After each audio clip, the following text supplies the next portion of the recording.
This program, if you follow it to heart, you cannot fail. And you will see later on how.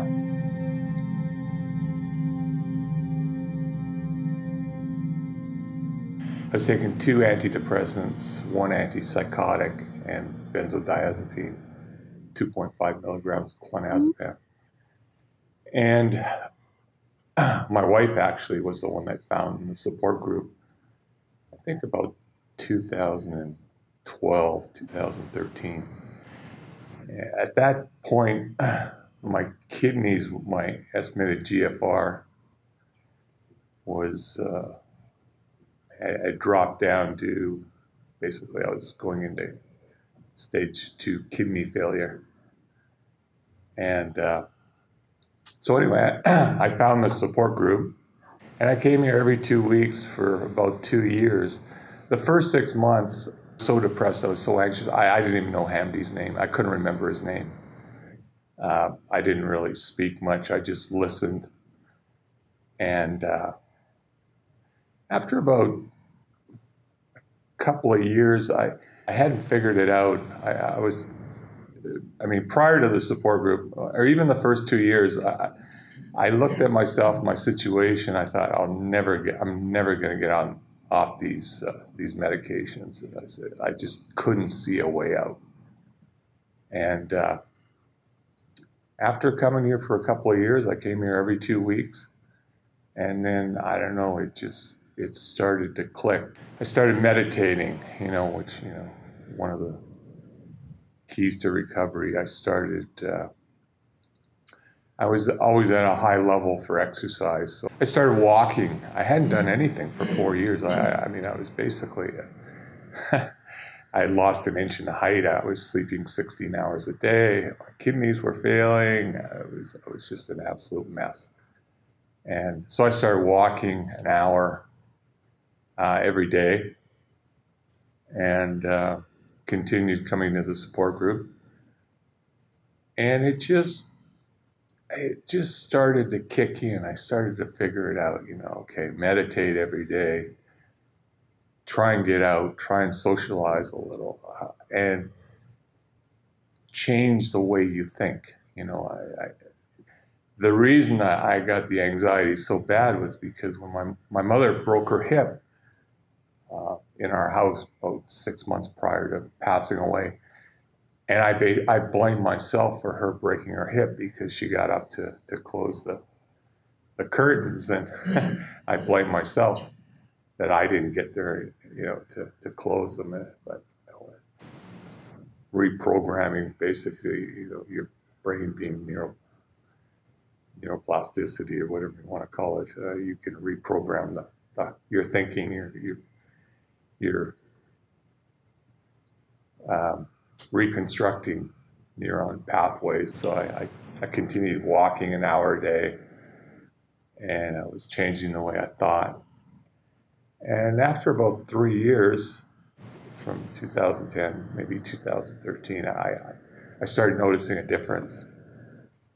And I just continued, and then I started systematically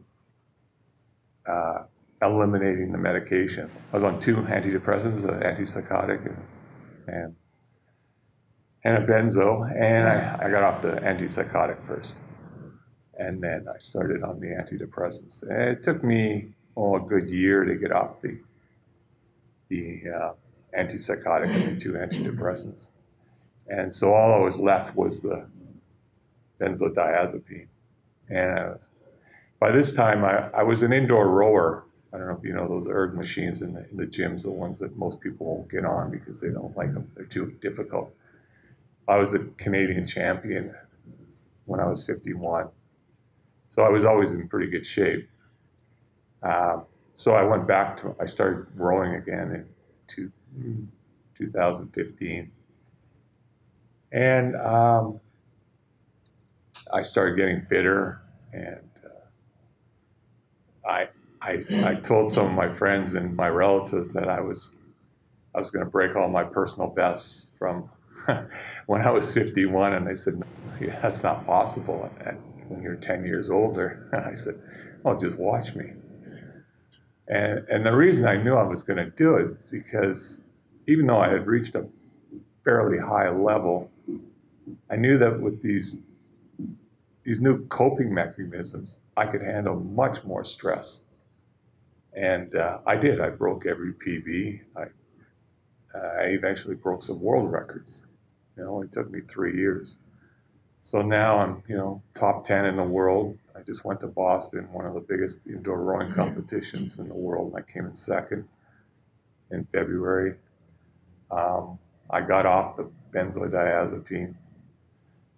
So I'm basically medication free. My thinking is, I think my IQ probably went up 20 points, so it's back up to maybe a little above average. I don't know. Not as smart as Hamby, but so I'm really proud of myself. I'm most proud of the fact that I got over this, and I took myself basically physically to a level that I could never have achieved prior to getting this illness without these coping mechanisms. I couldn't train at this level before. I would be way too stressed out. Now I can train at a really high level. I mean, I've got training partners, 4 or 5 of them in the world, and most of them hold world records, and we're all pretty close. I've only been doing it for 2.5 years, so I intend to beat most of them in another year or two. Maybe not all of them, but so now I just come here every 2 weeks, and I just I see all the people, and I see their situation. I just try and help them, inspire them, give them a little bit of motivation, because I know exactly what it was like. And I think for the most part, the most people that come in here don't seem as bad as I was. I think I was one of the worst. So I think, if I can do it, anyone can do it. I'm healthy physically, mentally, and I'm basically doing what I want to do. Wonderful. Is there any questions for anything you'd like to know? Which way do you think most effectively to heal your depression? Like physical exercises or the society, social events? I think I don't think it's any one that's any more important than the other. I think it's the cumulative effect of all of them together. I think, if you took away the meditation, or you took away the exercise, or you took away the positive thinking, it's not going to work. It's a combination of everything. And it's just going forward and just, you'll have bad days, you'll have days where you think, oh God, I'm not getting any better, or haven't made any progress, but it's just not giving up. It's the same as anything in life. You don't get anywhere in life without going through some bad times. Do you think the medicine could numb your... Numb? Yeah, numb. If you've seen the way I spoke like 4 years ago, like I've got some video when I was at a birthday party. Oh my God, I'm so doped up. I mean, I look terrible, and my speaking, I'm so slow. My reactions, everything. I couldn't comprehend anything at a high level at all. It was just completely dumbed down. But I mean, I was on 4 medications, so. So do you think medicine is important to heal? I think in the beginning, before you have the coping mechanisms, medicine, for some people that have really bad anxiety or depression, I think medicine plays an important role. But once you get the coping mechanisms, once you understand what the illness is, and you start changing the way you think and changing you know, your exercise, diet, and everything else, can get off medication.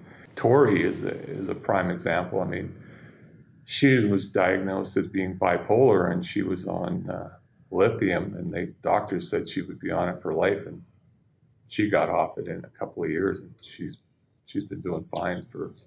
And she's working full time, and she coaches Dragon Boat. She hasn't had a relapse. She's medication free. So. And I'll talk about these things later. Yeah. Wonderful. Thank you very much, Dian. Okay. Thank you for being here.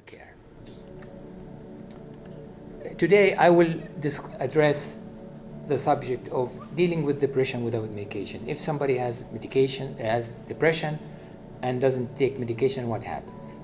Then we'll talk about using antidepressants, the benefits and the drawbacks, and we'll look into the depression risk factors and the root causes of depression and anxiety, and then how to heal from depression and anxiety without relapses.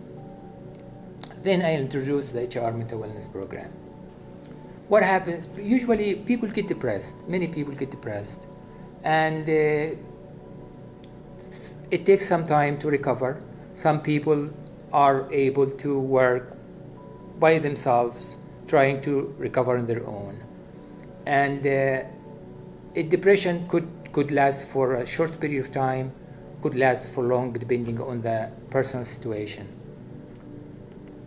From the medical research, it says if 50% of the people will be able to recover on their own within 3 months, another 10% would recover within 6 months, but after 6 months, healing becomes difficult, and about 20% will recover in longer time than 6 months, but 20% of the people will stay depressed even after 2 years.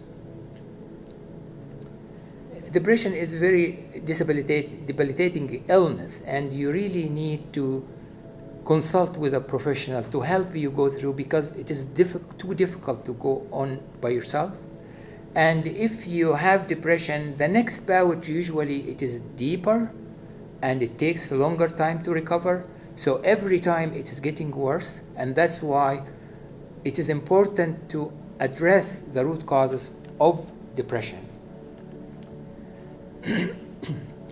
Use of antidepressants. Antidepressants could be a lifesaver for some people, and it can help with relieving the symptoms for severe depression, but it is not recommended for mild or moderate depression. And it had side effects. Sometimes the side effects outweighs the benefits. It has side effects for digestion, for sexual function, for weight, and for insomnia sometimes. It has its own side effects. The second thing is that when you take medication, it does not resolve the underlying issues. You still have the underlying issues there, and that's why there is a chance that you get another bout of depression. It also doesn't help the individual to develop skills to prevent relapses. So after it is not helping in the long term.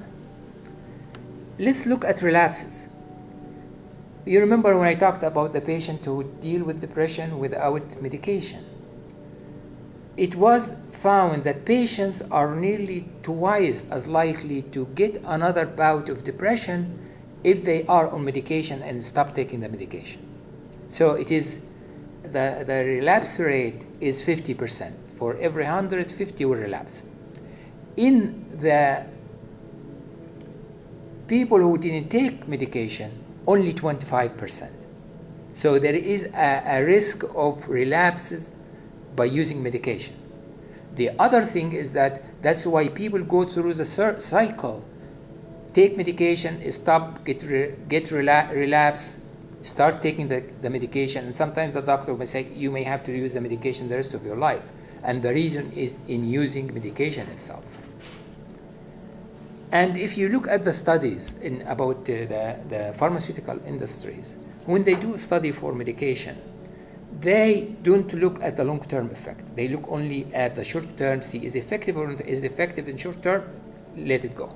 They don't look, and when studies were made to look into the long-term effect of antidepressant, they found that it is associated with cognitive impairment, which is like dementia, Alzheimer. So, and they found that the antidepressants could double the risk for having dementia or Alzheimer. So you can see the medication is, in long term, it is causing more relapses, and it can affect the health of your brain in the long term. What are the risks of relapses using antidepressants? About 50% of the people who get depressed will have another bout. And then 80% of the people who have the second bout will relapse. So in total, you already have, out of 100 cases, you have 90 of them relapse. So the question is, if someone tells you you will get medication and your chance of cure is less than 10%, would you take it? That's the question. So, as I said, medication sometimes is life-saving. And it is recommended for mild to moderate depression. It is recommended to either take therapy or coaching before you take medication. For severe depression, you need to seek therapy or coaching alongside with medication. So, and as you can see, you will see later on why it is the coaching or therapy is recommended. Depression risk factors. Depression, there are many factors that can cause depression. First one, abuse. Abuse in childhood. The people who are abused sexually or verbally or physically are much more vulnerable to depression and anxiety. The second thing is genetics. It is believed that genetics contribute to the depression and anxiety.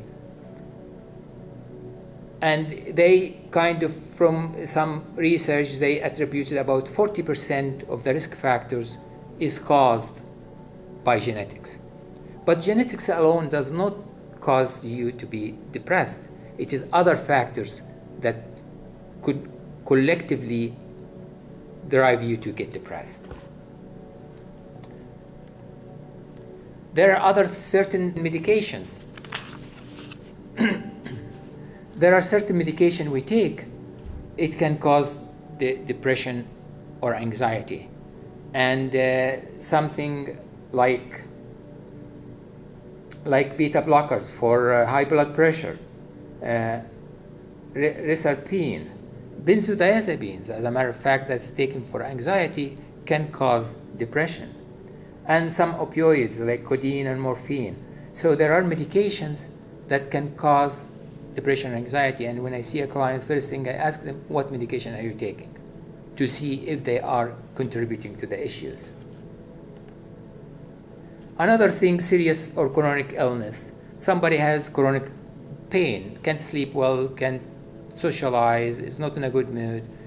Naturally, they will get depressed. People who have serious or chronic illness, something like diabetes, asthma, heart disease, arthritis, kidney disease, HIV, MS. These are chronic illnesses that can contribute to the person having a depression or anxiety. Conflict. Somebody is in conflict within their home, their family, their work. That's another cause of or kind of trigger of depression. Major events in life. And major events could be something positive, something you're moving to a new house, or you major kind, or something bad, that's you lost some close person, lost a job. So all these things can contribute to depression. The environment itself, where you live, what if there's too much heat or too cold or the too much stresses in the environment you live in that can contribute. Other personal problems, somebody has more than one mental illness or have other illnesses that depression can be triggered by them. And the last but the most important one is nutritional imbalance or lack of self-care. If we don't eat well, if we don't sleep well, if we don't take the supplements, exercise, socialize, if we don't do all these things and take care of ourselves, that can trigger depression itself. So the question is depression inherited or learned behavior? And there are two theories, conflicting theories. Some, when in the last century, said, oh, depression is a chemical imbalance in the brain. And we can balance it by taking medication. And the medication, it is lack of serotonin. And the medication will raise the serotonin level and will kind of make the person recover. But there are a lot of evidence that this theory is incorrect. Number one, there is some new medication called stabilin, or the chemical name of tianeptine, and it decreases the level of serotonin in the brain. That was developed in France and currently is being used in Europe and in Asia, and it lowers the level of serotonin and is used for treatment of depression. So it is not serotonin. The other thing is that when we give, if depression is caused by imbalance, and these drugs will bring the balance back, why not all people heal?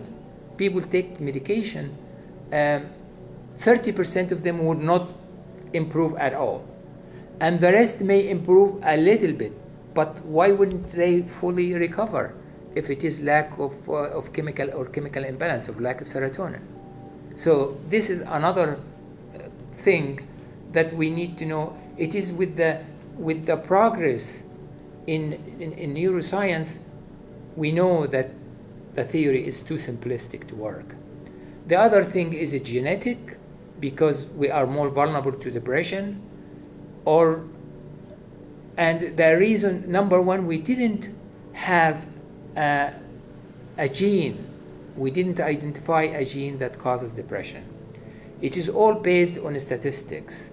And they found that if the parents have depression, there is a 40% chances of people getting depressed.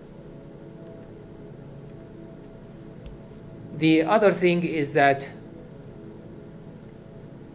is it learned behavior? You know, when a child is born, is a sponge, like picking everything from their parents or caregivers.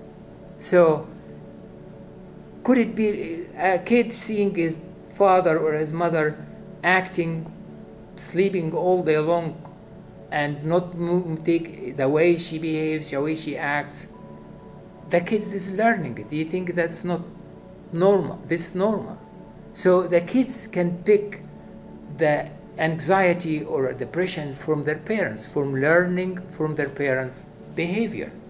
And the other thing is, you notice that it is not men and women equally. They notice that women are 42% more vulnerable to depression if their parents is one or both the parents are depressed, and only 29% of the men get depressed. So if it is inherited, why not men and women inherited equally?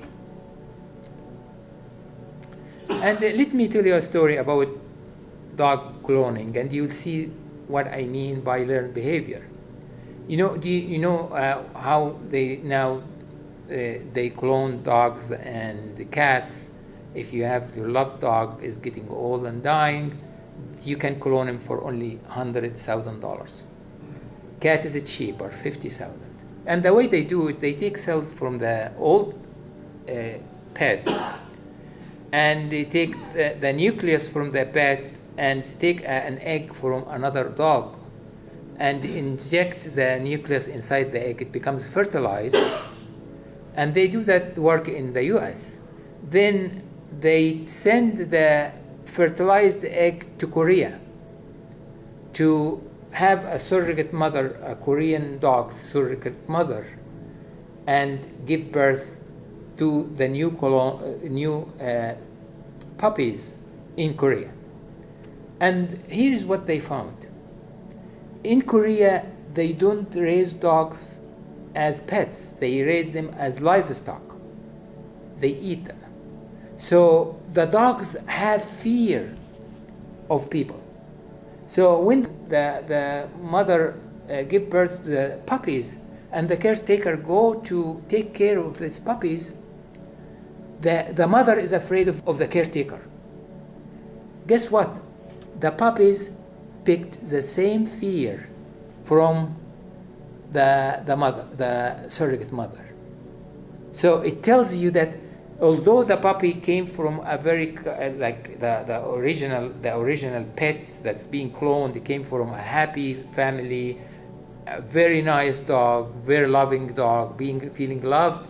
The new puppies are scared. Where did they learn? They learned from the new mother. So, and that's why I say is that we learn a lot of behavior from our parents or our caregivers. So what are the root causes of depression and anxiety? The first one is conditioning, and I'll talk about that later on. The second is our lifestyle. We neglected our spiritual needs, and we focused everything in material wealth and consumerism. The third one is chronic stress. And the fourth factor is lack of self-care.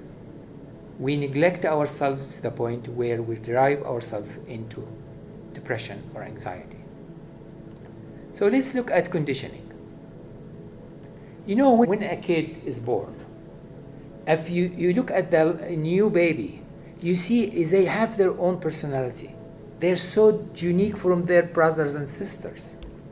But unfortunately, when they're growing up, they are influenced by the caregivers at home and by the culture they live in, the environment they live in, as well as conditioning they undergo from birth. They undergo for conditioning at home. The caregiver tells them what to do, and the little baby, just for survival purposes, seek approval from the caregiver. Do whatever the caregiver wants them to do, and they grow this way seeking approval. They go to school, they try to mold them in one mold, although every one of us is unique. And then at work, the same thing happens. We have to abide by rules that's created for us in our social environments. So we are undergoing conditioning in our from birth to school, to work, to social environment. The media influence, every day we're bombarded in the media with how you should be getting more wealth and focus on wealth and looks, and your value will increase when you get this new car or the new house. We became driven to look material wealth. And unfortunately today our role models in TV and movies and celebrities, they are not really the best role models for us. And as a result, what happens is that we grow in conflict with our original nature, and life becomes a struggle for us. We grow confused. We adopted a new ego, a new personality, our ego, and we are confused or unclear about who we are. Our self-image, we learn about our self-image from reflection from other people's. We see the world in a different view because we grow under certain stresses that make us adopt the self-image and our worldview. And as a result, we're unable to manifest the qualities of our souls. We live a life that's in contradiction with our purpose. And as we can see here, we are under huge stress since birth. Lifestyle. You know, lifestyle is the way of living, which manifests in coping with your physical, psychological, social, and economic environments in every daily basis. And it is expressed in our activities, attitudes, interests, opinions, core values, and habits. And where did we pick all these things? We picked it from our conditioning. It is expressed in our self-image and the worldview. And what happens is that we, as I said, we were kind of taught that material wealth is number one in our life, in this first priority. It takes priority over things.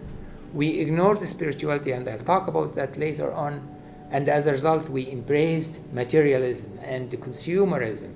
And now we sacrifice important things in order to own stuff for ourselves, for our family, for our children. And you know, our consumption today is 100 times the consumption of resources in developing countries. And there is no stopping there. We are obsessed with material wealth, power, fame, and and it's called the happiness paradox, when we are now twice as wealthy compared to 40 years ago, but we're not as happy. We work long hours and sacrifice this, have less leisure time, less social relationship for the sake of making money. We lack mutual understanding between parents and children because parents are too busy to make money for the children, and there is really no and bond between the children and their parents. And as I said, the happiness paradox is just we are much more wealthy and much less happier. You can see the divorce rate is doubling, suicide of teenager is tripling, and violence and the crimes and substance abuse is increasing significantly, especially among younger people. This is a quotation from the research that's been done, and this is in my book, Mental Wellness: A Spiritual Journey.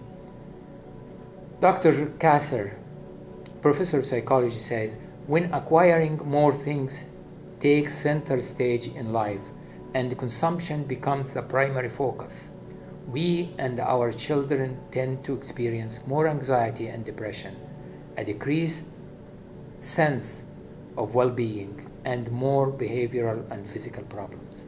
This is based on research. I mentioned in the book, affluence itself is not a problem. Being affluent is good, but it's not the problem. The problem lies in making affluence our focus and neglecting to develop our spiritual skills and the genuine social relationships that are necessary for our well-being. The more we strive for material positions and neglect those other aspects, the more fragile our well-being becomes. So you can see how focus and consumerism are contributing to our depression and anxiety. Neglecting spirituality in medicine and public life. You know, neglecting spirituality started in the 17th century with the scientific method. René Descartes developed the scientific method, which says that if we cannot, in medicine, say, we can track everything we measure. With things we cannot measure, we can't track. So as a result, we focus on the body, the blood pressure, the heart rate, all the things that we can measure, but we don't focus on the spirituality or the mind, because the mind is not measurable. We cannot measure what's happening in our mind.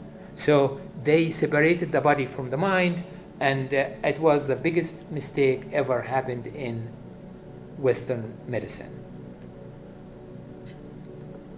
Then came Freud in the 20th century and really influenced the spirituality, became a kind of bad thing to talk about intellectuals distance themselves from spirituality because it was believed that, according to Freud, that spirituality is and religion are symptoms of mental illness. So all intellectuals that we grow in the 20th century completely distanced from spirituality as we know it. But later on, in Western medicine, they started doing research on how does spirituality affect our life? How does it help people heal, whether they have physical illness or mental illness? And this has been happening now in the past 35 years. And there are evidence that spirituality is so important for us to heal from physical illness and to heal from mental illness. But unfortunately, the medical establishment didn't wake up until the end of the 20th century. They started introducing some courses in medical school, but it's really touching on it superficially, because for one reason, spirituality is not a sport. It is, you have to practice it to be able to teach it. And that's the problem so far we're facing in our medical system. So spiritual needs for physical and mental health. I would like to say spirituality is not religion. Could be part of religion, but it is not religion. It is we as human beings. What separates us from animals is spirituality. And spirituality represents a level beyond the logical mind, which is limited in comprehending universal truth. I can't imagine that anyone can even think about this universe and comprehend what it looks like. It is just beyond our ability to comprehend. And that's why where I see spirituality, it plays a fundamental part of our human experience. And you will see later why. Being spiritual doesn't mean having to adhere to a particular set of religious belief. In my book, I talk about spirituality. I say spirituality for the religious, the non-religious, and the atheists, because it is part of our humanity. It does require, like as I said, it requires us to develop and practice spiritual skills. I will talk about them later on. We'll talk about spiritual needs for mental health. You know, spirituality, when I looked into research in spirituality, I found more than 27 definitions of spirituality. Spirituality, to me, is not a goal. It is a tool in our hands to keep us happy and healthy physically and mentally. That's how I see it. So I picked 7 elements of spirituality that we need, and I can convince any of you that you can adopt it for yourself. Believing in a higher power, whether you're religious, non-religious, or atheist, there is power outside us that has influence in our lives. You know, you intended to do something comes in the way. It wasn't meant to be. So there is a higher power, and I said the higher power reflected and shaped by your own understanding. If you believe in religion, you believe in God, it is God. Believe in nature, it is nature. It is the law of the universe. It is whatever, but it is something outside us that affects us and prevents us from doing things even we wanted to do. And it helps us to kind of interfere what we do, whether better or worse. The second point is self-knowledge and self-discovery. As I mentioned, is that we grow up with the ego that we don't separate us from who we really are. And we grow in a society, we forget about our original self or authentic self, and we adapt to this ego and think it is our reality. It is not. And that's why I encourage everyone to start with self-knowledge and self-discovery. When you get to know yourself, you know what you can do, and you know what you're skilled at, what you're gifted at, what your talents are, and what you can give to the world. and you discover you have flaws. You are aware of them, and you know there is nobody's perfect. So in self-knowledge, it motivates you and encourages you to move forward and become you, the real you. You don't have to pretend. You don't have to act when you're with people. You're just being you. And imagine you go to a group or a social gathering and just act like yourself instead of pretending. You have no stresses, because you're being yourself is you are at best. The third thing is identify, as I said, when you go and discovery, self-discovery, you will identify your uniqueness. You are so unique. Every one of us in this 7 billion people are unique and different. And you need to discover your uniqueness, because in discovering your uniqueness, you will find yourself there. And discovering it is not enough. You identify it, and then you honor it. You honor your values. You honor your beliefs. And when you do that, you feel better about yourself, about the world around you.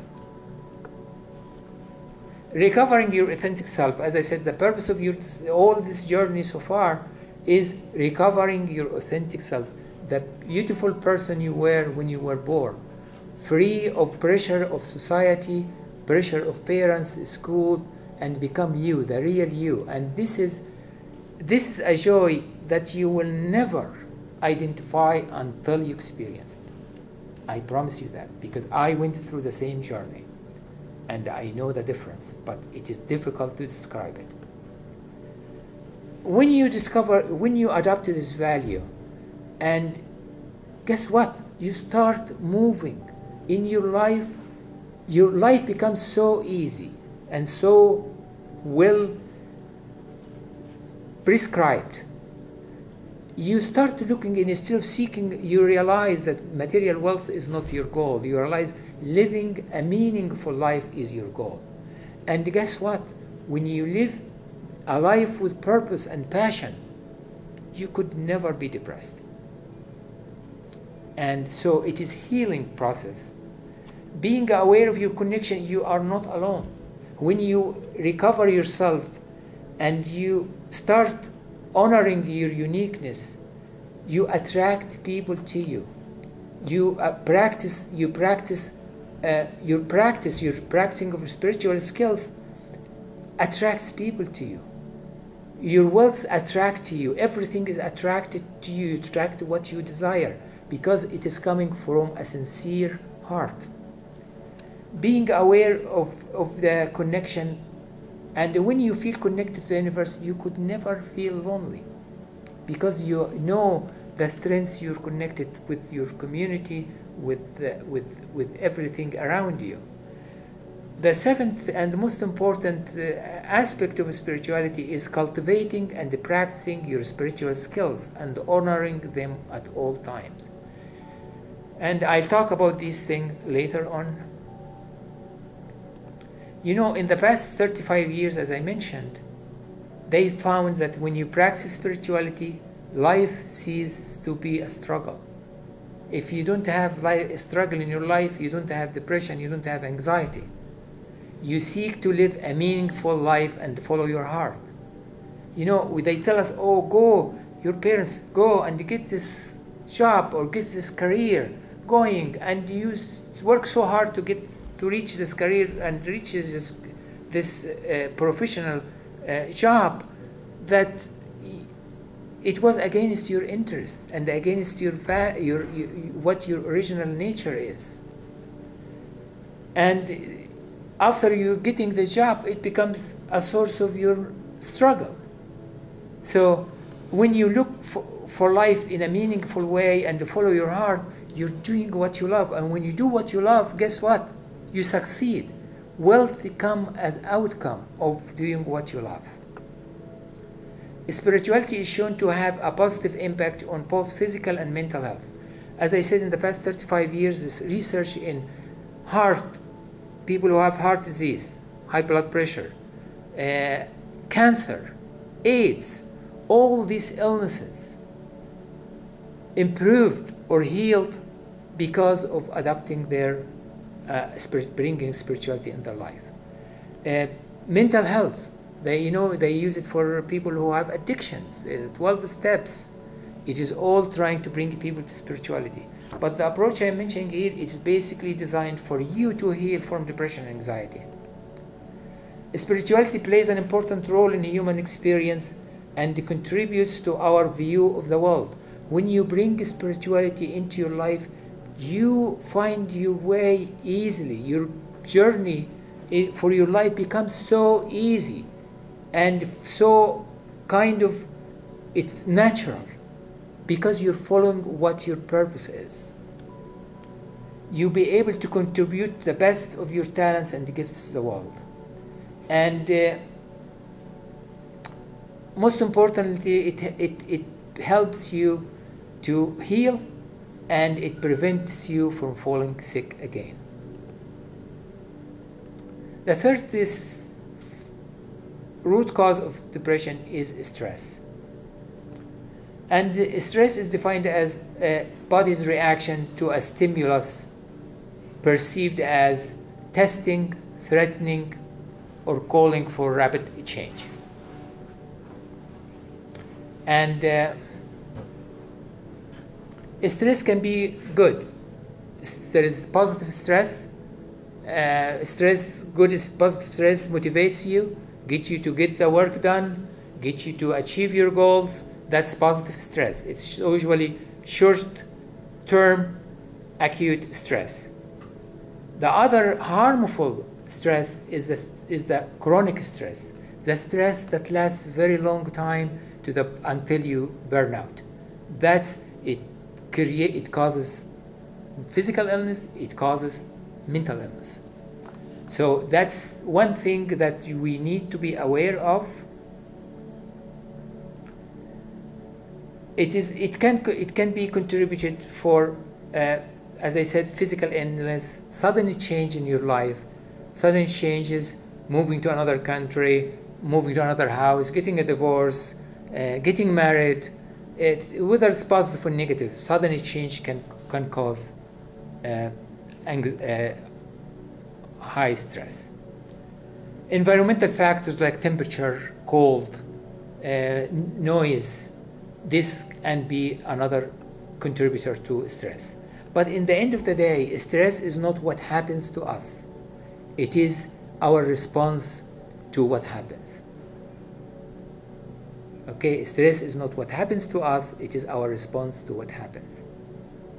You remember when you were kids and they teach you when you do something, they have a reaction to it, and you develop that reaction to the stress you face. You notice when you grow up, although you're more mature and capable, you still react the same way you were as a child. How bad stress affects us? There is a bad situation that happens. We have our core beliefs, the beliefs that our values and the core belief, and this it taints the situation, the bad situation, and describes in a way to us. If, as a bad stress, we have pessimistic thoughts, with this is going to be the end of the world, we look at the worst outcome of that situation, what happens to us? Negative emotional reaction.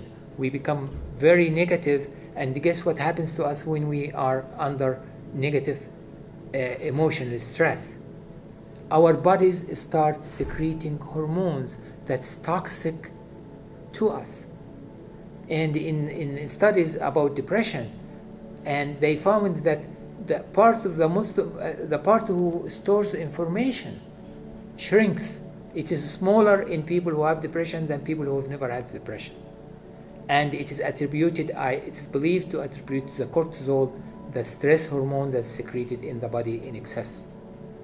So as a result, we go into a physiological reaction, and as a result, the illnesses with the physical high blood pressure, diabetes, heart problems, and mental illness.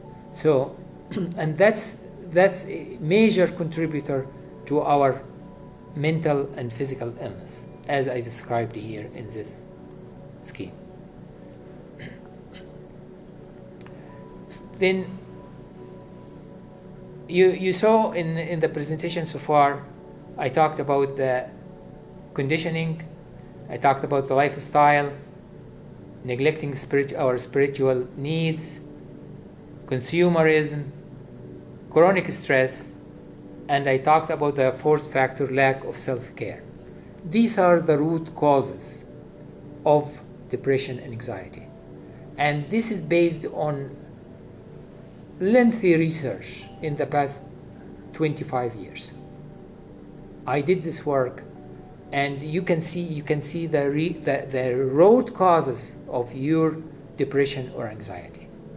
Any questions so far or any comments?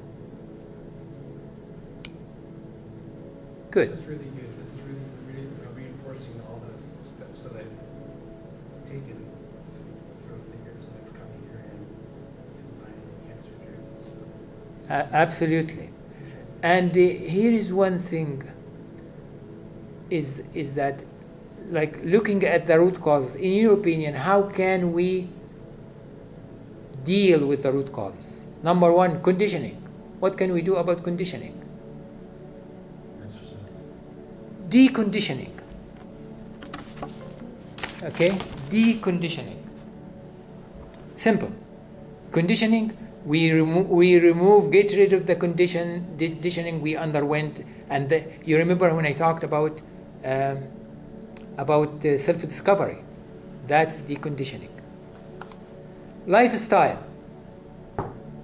All we need to change is to change our lifestyle from what society taught us to do to what we really feel we need to do. Chronic stress, be aware of our stresses and be aware of how our body feels, and deal with the stress as it comes and get rid of the stresses that affects you. Lack of self-care, taking care of ourselves. If you do these 4 elements, you cannot fall, you cannot fail. You will heal fully if you follow these as I described it in this presentation. So in our program, the mental wellness program, I say it's a holistic approach to healing that addresses body, mind, and spirit. You will learn the deconditioning process. You will learn how to change your lifestyle to suit you as a unique person.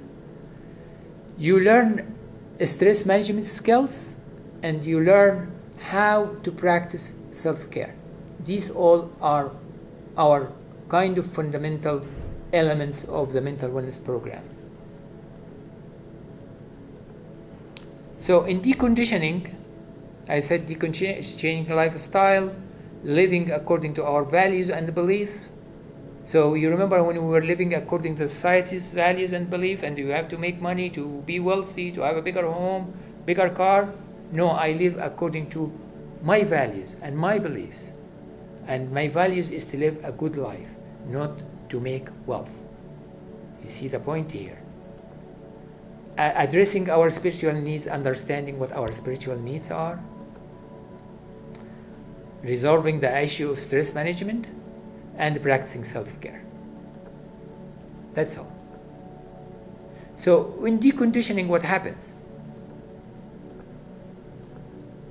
In deconditioning, as I said, we do self-discovery, we're recovering your authentic self, identifying and honoring your uniqueness, we discussed that, cultivating new skills, and replacing old habits. In the process of self-discovery, you will find out that you have all the habits that triggers your depression and anxiety. So you identify them, then you have to replace, in brain plasticity is like a computer. You have these old habits ingrained in your brain.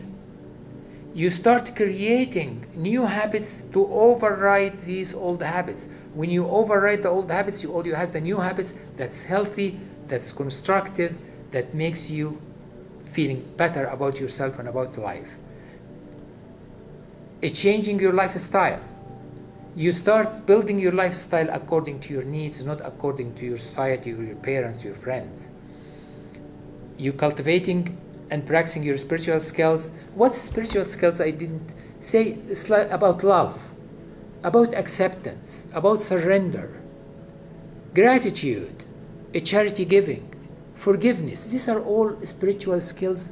We put them in the back burner and we don't practice them. And if we don't practice them, we always lose.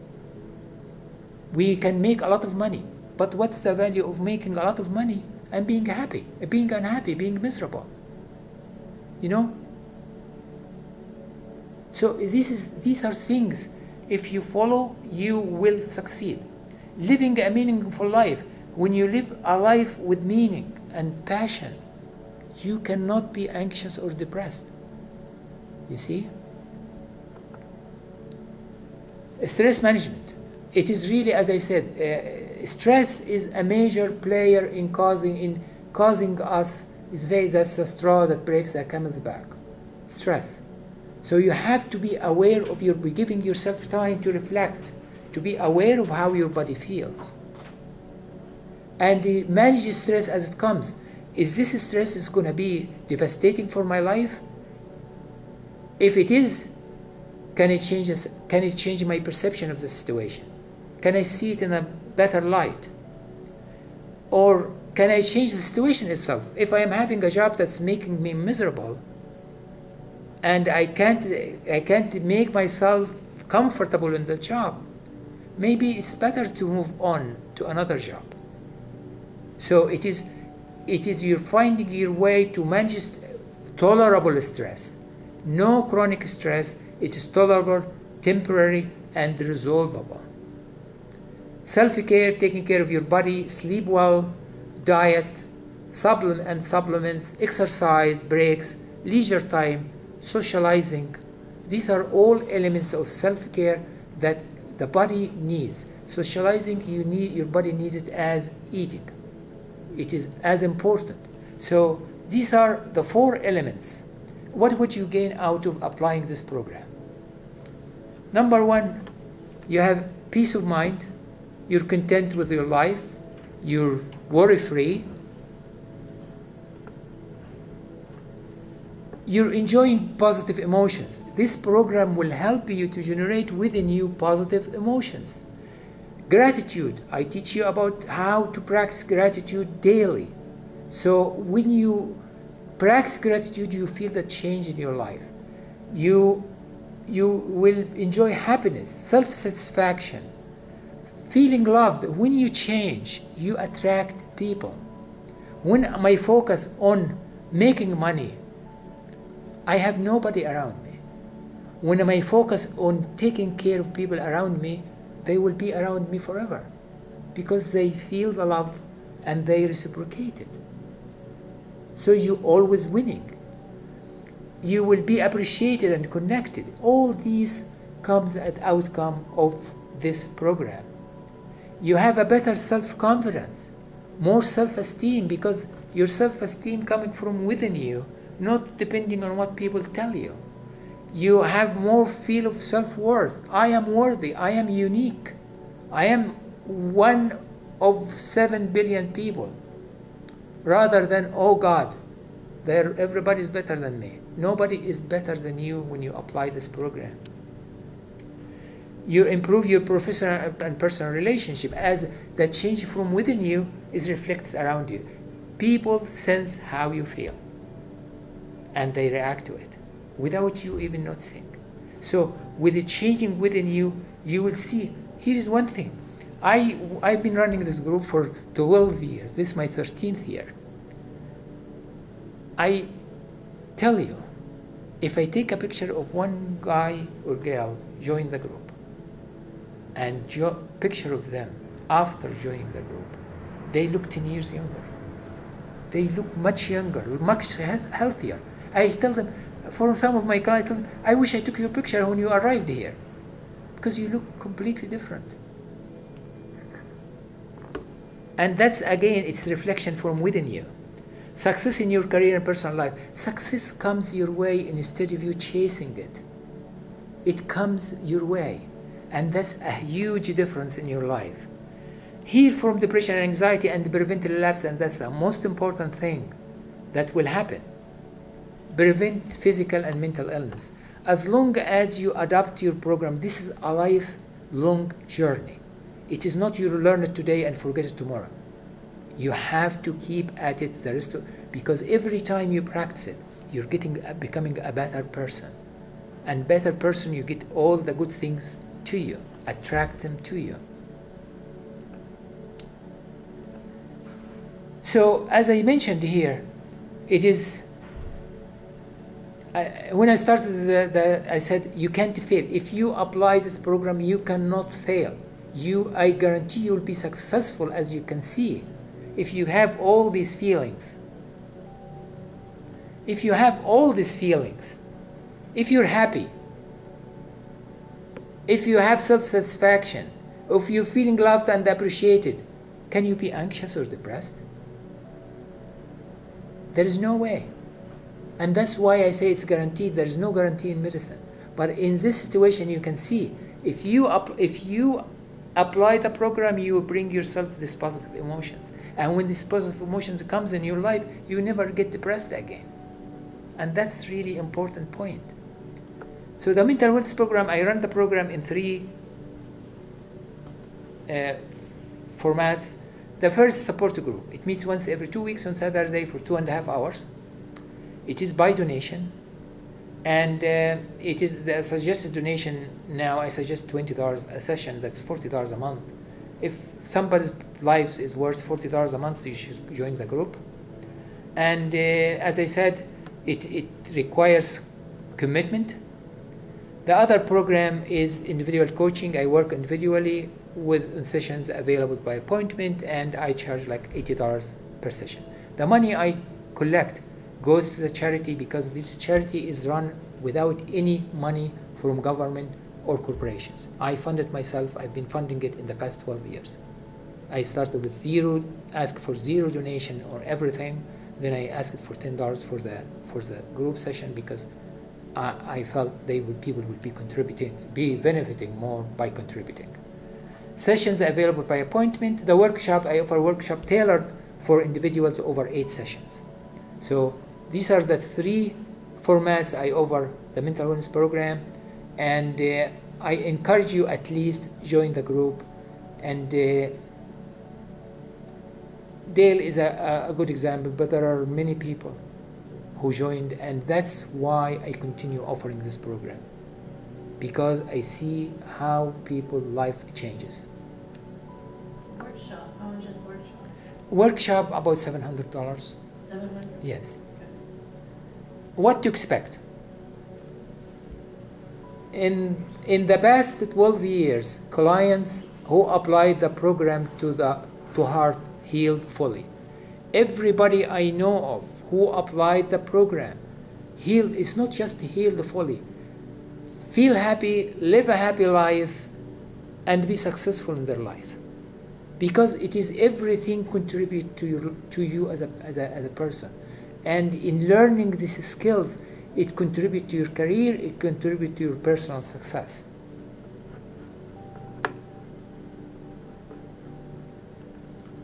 The program uses brain plasticity to help you remodel your brain to work the way you want it. This is basically what I use in this program is principles of brain plasticity. I'm teaching you how to override the bad habits you developed and build the new skills and develop your brain the way you want it to be. A change takes time, and to unlearn all the habits and replace them with healthy habits and learn new skills, it takes some time. Unfortunately, you need a coach to help you with this, because if you can overcome this issue on your own, you would have not been here. So a coach guide you, somebody like myself who has been through the same journey. Every step you're going to take, I have walked it. And I know how to guide a person to go through it. I know the pain they go through it. I know the difficulty they face in a change, because I have been there. I was lucky to have a coach. I worked with him for 10 years until he retired. And it was the best contribution to my life because I felt I had somebody supporting me and offer me the guidance when I needed it. It was worthy for myself. And that's what I learned from him and I practice today. Having a coach who guides you through the path is important because will hold you accountable, guide you when you start kind of getting straying from your path, bring you back and keep you on track. Because the problem is that we learn a lot, we read a lot, and say, oh, this program is perfect for me. I go to seminar, I spend a weekend or a week working on a seminar, and after that I go back to my life as if never happened. But in this program, I walk with you through the process to make sure that you are taking one step at a time and you continue moving forward. You have to commit at least 3 to 6 months to achieve results. There is no silver bullet. There is as I said, changing the brain takes time, takes perseverance, and takes continuity.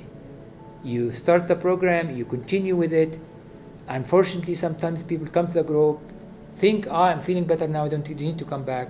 I didn't need to come to the group. Then, few months later, or few years later, they're coming back. Because they didn't change their brain enough to be in control of that situation. And that's all I have today. And I'll show you this. This is from my book in chapter 4, Discover the Wonderful Person You Are. And I say, inside every one of us, a magnificent spirit with great potential awaits discovery. And nobody's going to discover it but you. Our primary task is to discover that spirit, nourish it, and use our talents and gifts to make a difference in the world. And that's why we're here in this world. We're here to make a difference, not to make a living. Making a living is just so, like, every one of us can make a difference. But you have to use your gifts and talents to do that. To reach that potential, you need to maintain, nurture, and honor your uniqueness. That's the bottom line. You need to maintain, nurture, and honor your uniqueness. Stand up for your values and stick to it. You don't sell yourself out for money or something that's material gains, while people make money and lose themselves. And that's all I have to offer today. If you have any questions or comments, I'll be happy to hear them.